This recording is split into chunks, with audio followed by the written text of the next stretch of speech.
네, 뭐 말씀하셨듯이 전기차 시장도 뭐 캐즘존이라고 해서 요즘 주춤하는 것 같고 그러면 전기차 주춤하니까 배터리가 좀 주춤하고 중국은 이때라고 해서 저가형 배터리로 또 이제 시장을 가져가려고 이렇게 노력을 하고 있으면 우리도 뭔가 밀리면 안 되잖아요. 지금 리튬이온에서 우리가 좀 앞서갔지만 앞으로 이 글로벌 경쟁에서 우리 대한민국이 좀 주도해 나가려면은 어떤 부분에 좀 집중하는 게 좋을까요? 네.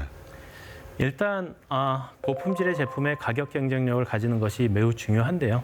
이를 위해서 기술 개발은 당연히 해야 되는 거고요. 조금 더 넓은 관점에서 본다면 수직 계열화가 필요합니다. 이제 과거 내연기관 자동차 기업들은 엔진 기술을 바탕으로 성장을 해왔습니다. 즉 좋은 자동차 회사는 좋은 엔진을 만드는 회사였죠.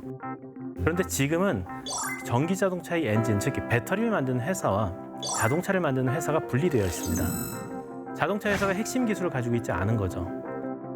그래서 자동차 회사들은 배터리를 내재화하기 위해서 노력을 하고 있습니다. 직접 개발해서 양산하겠다는 거죠. 이렇게 되면 각 완성차 업체의 전기차에 최적화된 배터리를 안정적으로 공부할 수 있고 생산 원가 절감으로 가격 경쟁력을 확보할 수 있거든요.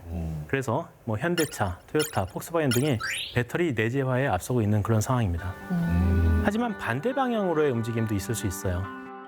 과거 내연기관 자동차에서 BMW나 혼다 같은 경우에는 원래는 자동차 회사가 아니었습니다. 그런데 엔진 기술이 너무 좋아서 자동차 산업으로 진출한 경우입니다. 그리고 배터리 쪽에서의 대표적인 예가 중국의 비아디인데요. 원래 배터리에 좀 더 치중한 회사에서 출발해서 전기차 사업으로 진출해서 지금은 시장 우위를 점하고 있습니다. 지난해 4분기에는 비아디의 전기차가 테슬라보다 더 많이 팔렸습니다. 근데 이보다 더 공을 들여야 하는 거는 배터리의 수직 계열화입니다. 원료부터 배터리까지 우리가 다 해서 중국의 영향력에서 좀 벗어나는 겁니다. 셀 기술은 우리나라가 지금 세계 1등이라고 지금 평가를 하고 있습니다. 소재 기술도 기술력 자체는 우리가 중국보다 앞서 있다라고 평가를 합니다. 그렇기 때문에 원재료에 대한 중국 의존도를 낮추고 우리가 직접 생산하는 방식으로 가야 하는 겁니다. 최근에 국내 기업들이 외국의 해외에 있는 염호를 사서 직접 생산하는가 하면 그걸 재련 정지하는 친환경 공법을 개발해서 온실가스 배출량을 최대한 줄이는 방향으로 진행을 하고 있습니다. 아니면 여러 나라의 정제 공장을 좀 분산하는 방식으로 이렇게 좀 펼쳐 나가야 됩니다. 우리나라에는 자원이 없고 요소수 사태 등 중국이 지금 자원을 무기화하고 있는 그런 상황에서 우리나라는 배터리 1, 2년 하고 말 것이 아니기 때문에 장기적으로 좀 기초 체력을 잘 다져야 하는 그런 상황이 있다고 보시면 될 것 같습니다. 그리고 또 하나는 배터리 재활용입니다. 이건 한마디로 새로운 유전입니다. 폐배터리에서 핵심 소재를 확보하면 배터리 원가를 낮출 수 있고 환경 오염도 줄일 수 있는 일석이조의 효과를 누릴 수가 있거든요. 그래서 전 앞으로 재활용 기술을 활용한 원자재 확보가 배터리 생산의 지속 가능성을 실현하는 데 핵심 전략이 될 것이라고 봅니다. 그 부분에선 제가 아이디어가 있습니다. 우리나라 또 금모으기 운동했던 그런 민족이니까 폐배터리 모으기 운동 한번 하면 이거 진짜 캠페인처럼. 캠페인 같이 이런 건 어떠세요? 개인이 들고 나와서 갖다 주기에 너무 커서 쉽지 않을 거고요.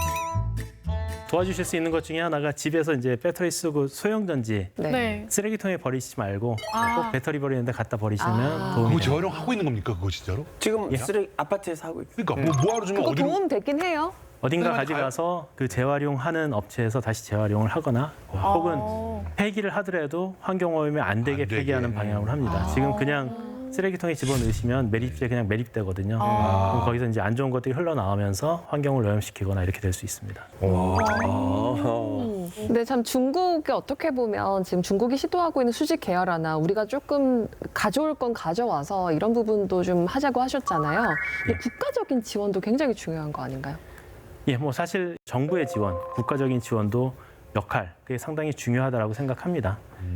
향후 5년간 유망 배터리 개발 사업에 투자하겠다고 했는데 이러한 투자가 효율적으로 꼭 필요한 기술에 의미 있는 규모로 투자하는 것뿐만 아니고 차세대 배터리 기술을 위한 고급 인력 양성에도 힘써야 되고요.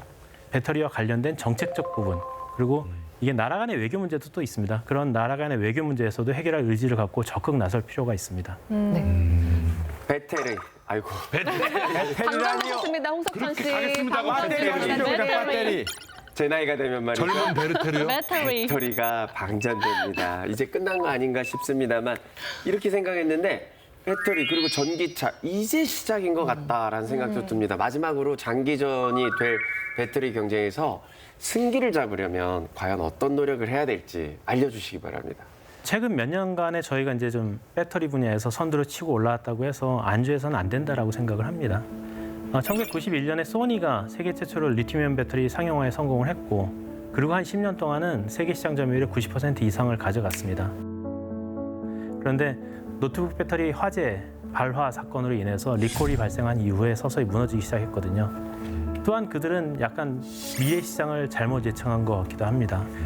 이런 것들은 어떻게 보면 초기에 너무나 많은 시장 점유율을 가져가면서 조금은 자만하지 않았을까. 그다음에 지속적인 연구 개발에 투자를 좀 덜 하지 않았을까라는 생각을 합니다. 이러한 일본의 사례를 반면교사 삼아서 우리가 지금처럼 혹은 지금보다 더 계속 기술 발전을 하고 노력을 해 나간다면 반드시 배터리와 미래 산업을 주도해 나갈 수 있을 거라고 생각을 합니다.